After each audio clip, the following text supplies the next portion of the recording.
Post-TAM diuturnas contra la libertad de conciencia y error. Sobre la Constitución francesa de 1814. Carta apostólica dirigida a Mons. Boulogne. Breve del Papa Pío VII a Mgr. de Boulogne, obispo de Troyes, d.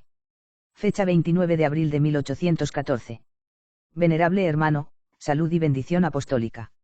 Después de tormentas tan largas y vehementes por las que el barco de Pedro fue sacudido de una manera maravillosa, y por las cuales, también nosotros, que indignos capitanes de ella, parecíamos estremecidos y casi abrumados, por fin la violencia de los vientos que se aproximaban comienza a dominarse. Ser debilitado y estamos seguros de que la tranquilidad se está restaurando de acuerdo con los deseos y oraciones de larga data de nosotros mismos y de todos los hombres buenos. Pero mientras, habiendo recuperado nosotros mismos nuestra antigua libertad, en un momento en que menos lo esperábamos, nos regocijábamos, no tanto de que estas cosas nos hayan sido restauradas, sino de que hayan sido restauradas a la Iglesia, y mientras, también, estábamos dando gracias humildemente al Padre de las Misericordias por este gran beneficio. Grande fue el consuelo que nos trajo cuando nos enteramos de que el rey designado de la nación francesa era un vástago de la dinastía más gloriosa que también dio a luz al Rey Santísimo. Louis, St. Luis IX, y brilló por su destacado servicio a la Iglesia de Dios ya esta sede apostólica. Y de hecho, hasta tal punto invadió nuestra alma esta alegría que, aunque solo las hojas de noticias nos habían traído las más felices noticias de este asunto, sin embargo, sin tener en cuenta la tradición recibida, decidimos enviar al extraordinario nuncio a Francia de tal manera. Para que, por su mediación, podamos felicitar al rey nombrado por la restauración de su poder en los términos más directos. Sin embargo,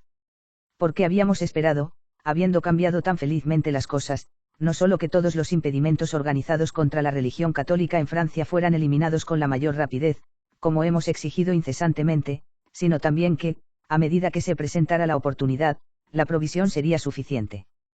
También para su esplendor y adorno.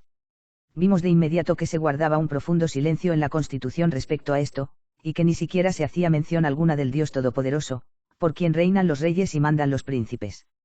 Le resultará fácil, venerable hermano, convencerse de lo grave, amargo y doloroso que ha sido para nosotros, a quien ha sido encomendado por Jesucristo, el Hijo de Dios, nuestro Señor, toda la cristiandad.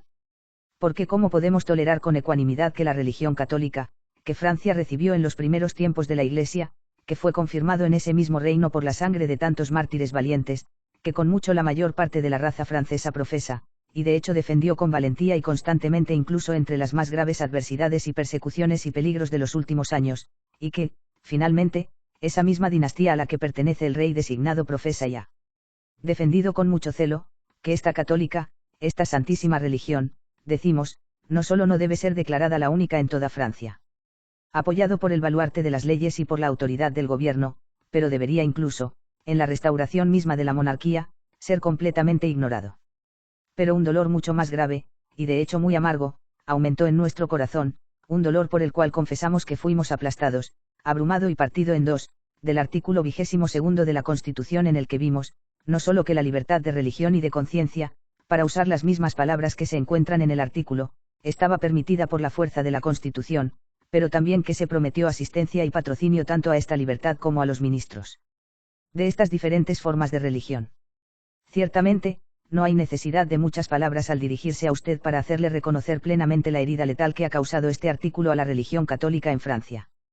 Porque cuando se afirma indiscriminadamente la libertad de todas las religiones, por este mismo hecho se confunde la verdad con el error y la santa e inmaculada esposa de Cristo, la Iglesia, fuera de la cual no puede haber salvación, está a la par con las sectas de los herejes y con la perfidia judaica misma.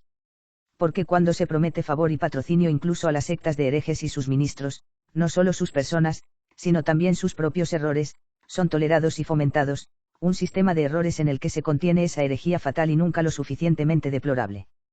Que, como dice San Agustín, de Aeresibus, N72, afirma que todos los herejes proceden correctamente y dicen la verdad, lo cual es tan absurdo que me parece increíble.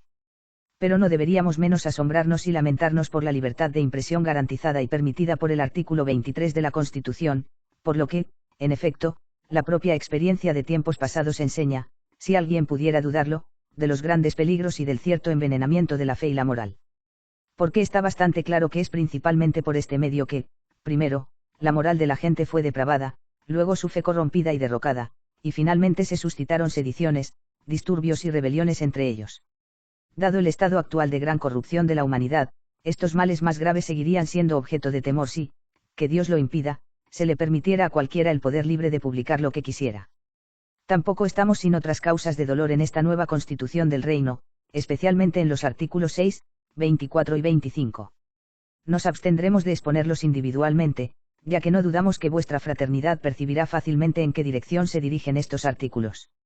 De hecho, en tan grande y tan justa perturbación de nuestra alma, nos reconforta la esperanza de que el rey designado no suscriba los artículos de la Constitución propuesta que hemos mencionado. De hecho, nos lo prometemos con toda certeza, debido a la piedad ancestral y el celo por la religión con los que no tenemos ninguna duda de que está encendido.